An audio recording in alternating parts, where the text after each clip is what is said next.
민주당 지금 단순한 잡음 아닙니다. 내분입니다. 김병기는 친명 핵심이었고 그래서 정리 대상이 된 겁니다. 누가 움직였을까요? 밖에 아닙니다. 안에서 터졌습니다.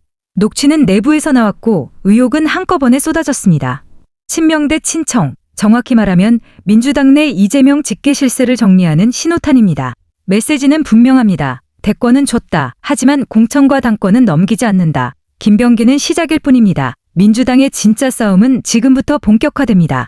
백지원 전 국민의힘 대변인 발언 들어보겠습니다.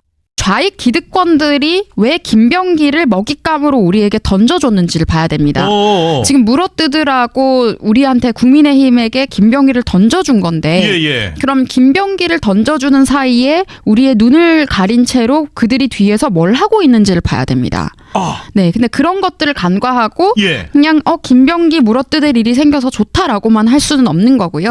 이들이 김병기를 통해서 가리고자 하는 게 무엇인지를 우리가 파헤쳐서 싸우는 게 중요해 보이고 그리고 지금 김병기 의원 같은 경우에는 최근에 계속해서 갑질 논란 같은 거 터졌죠. 그랬죠? 네, 그런 것들 강선우 때랑 양상은 비슷했습니다. 근데 그거 가지고 사실 원내대표직에서 물러나라는 잘 안 될 것 같으니까 결국에는 이제 이렇게 실질적으로 금품수수 의혹, 사실 이거는 김병기 원내대표 본인의 금품수수 의혹도 아니지만 이렇게 뭐 녹취록이나 이런 것들로 해서 그 좌익 기득권들이 늘 이야기하는 그런 도덕성의 결함을 만든 다음에 스스로 내려올 수밖에 없도록 하는 그림을 만들었고요. 저는 김병기 원내대표 사퇴하고 나서 정청래 대표의 반응이 좀 우스웠어요. 고생 많았다 뭐 이런 식으로 하면서 그러면서 또 곧바로 했던 이야기가 원내대표 바로 뽑겠다. 공백 없게 하겠다라는 얘기가 나왔어요. 네, 그러면서 마음고생했을 텐데라는 이야기를 했습니다. 이게 사실은 김병기 원내대표 입장에서는 깐죽거리는 것처럼 저는 들리더라고요. 지금 사실 어떻게 보면 본인은 이게 내가 물러나야 되나 이런 생각이 계속 있었는데도 불구하고 거기다가 옆에서 네, 친문 세력이 승리 선언을 한 거죠. 어떻게 보면 그 이제 정청래 당대표의 이름을 통해서 그리고 이게 아마 이재명에게 보내는 메시지일 겁니다. 이재명에게? 네. 실제로 MBC가요 이렇게 각종 이렇게 의혹이 제기될 수밖에 없는 상황이잖아요. 이 녹취가 어떻게 입수됐고 왜 이제 이게 나왔나 뭐 이런 것들이 나오니까 MBC가 이렇게 설명을 합니다. 이 대화 녹취는 김병기 원내대표 본인으로부터 나왔다. 김 원내대표가 강선우 의원을 불러서 대화를 나누면서 이 내용을 녹취하고 있었다. 그리고 이후에 김병기 의원이 이 녹취 파일을 제3자에게 공유를 했다. 제보자 보호를 위해서 구체적 입수 경위는 밝히긴 곤란하다. 다만 제3자로부터 녹취를 최종 입수하게 됐다라고 굳이 이렇게까지 자세히 원래 설명 안 하거든요. 네.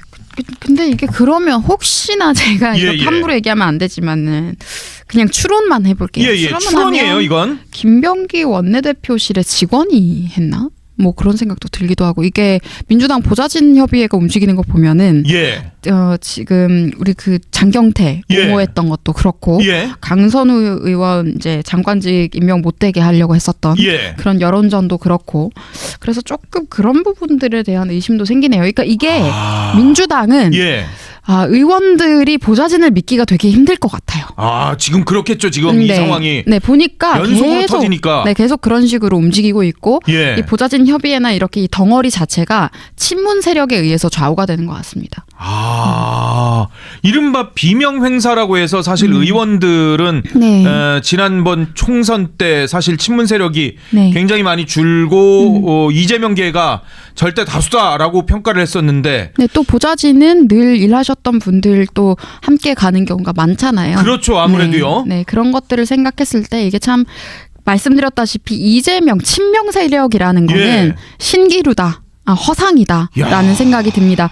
오죽하면 지금 김어준 같은 사람도 이재명 정권을 조금 아래로 보는 듯한 인상을 계속 보여주고 있잖아요. 그래요? 김어준 콘서트 할 때도 박찬대 당시 이제 당대표 출마했었는데 박찬대 의원 초대 안 해준다거나 그런 장면들 그리고 정청래가 더 많이 나갔죠. 네, 그리고 문재인과 친분과시하고 뭐 형 동생 하는 모습 보여주고 그런 것들을 봤을 때 이게 성골 진골 따지는 거죠. 그러니까 친명 세력한테 계속해서 이들이 차별적인 시선 그리고 신호들을 보내고 있다고 보입니다. 너네는 육두품인데 네, 그런 식인 뭐 이렇게 거죠. 생각하는. 네, 그래서 이게 한국 정치가 병들게 된 가장 큰 원인 중에 하나가 예. 이 정치 기득권 카르텔이라고 제가 말씀드리는데 예. 이 정치 기득권의 실체가 친문 세력입니다. 지금으로서는. 그러니까 계속해서 김대중 노무현을 타고 들어온 87체제 이후의 좌익 기득권들 예. 그들이 지금 여의도에서 아주 큰 세력을 형성하고 있고 음흠. 대한민국 사회 전반에 영향력을 행사하고 있는데 예. 그 권력이 보기에는 이재명이 대통령이 되었어도 본인들은 가소롭게 여기고 있는 걸로 저는 보입니다. 아, 이게 어떻게 보면 별동부대 같은 개딸들에 의해서 대권은 이재명에게 내주었을지언정 네. 전체적인 어떻게 보면은 세력은 친문 세력이 여전히 굳건한. 네, 그럼 그런 우리가 위에 있다라고 생각하는. 네, 그런 신호를 계속해서 너무 많이 보냈고요. 예. 이게 참 민주당이 국민의힘은 그렇지 않은데 민주당이 좀 무섭다라고 생각을 했던 점은 예. 이게 지방선거가 6월이잖아요. 그렇죠. 근데 지금 12월 말 1월 초잖아요. 예. 이제 공천 대비해서 미리 교통정리하는 걸로 보여요. 아, 공천 대비해서. 네, 그러니까 이제 김병기 원내대표 끌어안치고 예. 친명이 아닌 사람이 원내대표가 될 가능성이 높고 그리고 아마 지방선거 공천은 정청래 당대표의 주도대로 이루어질 가능성이 매우 높아 보입니다. 아, 그래서 김민석 총리를 이 당대표 선거 전에 투입하려고 서울시장 선거 전이 쉽지 않을 거라고 생각하는데도 불구하고 서울시장 카드가 아니라 당대표의 김민석 카드를 지금 생각하고 있는 듯한. 네, 그러니까 이게 이재명이 지금 청와대 대통령실 주요 인사들을 예. 계속해서 지방선거에 출마시킬 거다라는 이야기가 나오는 것도 예. 그 이유를 생각해서도 전국적으로 본인의 세를 좀 확장시키려는 의도도 있지 않나 싶습니다. 잠시 뒤에 자세히 얘기 나누겠습니다만 사실 이해훈 씨를 이 장관 후보자로 장관으로 지명한 것도 지금 친문 진영과 개딸들이 이게 뉘앙스가 지금 달라요. 그래서 여권 내 지금 세력 분화가 지금 그대로 나오고 있는 것 아니냐. 그래서 어떻게 보면 이재명 대통령으로서는 계속 승부수를 뭔가 던지는 것 같은 그런 모습도 보여지고 있는 그런 상황이에요. 근데 또 한편으로는 승부수라고 또 보기에는 예. 어려운 것이 그 정도로 민주당 내부에서 세력을 형성하지 못하고 있구나. 그렇게 해서 이렇게 사실 부스러기 주우러 와가지고 또 부스러기 주워 가는구나 싶었습니다.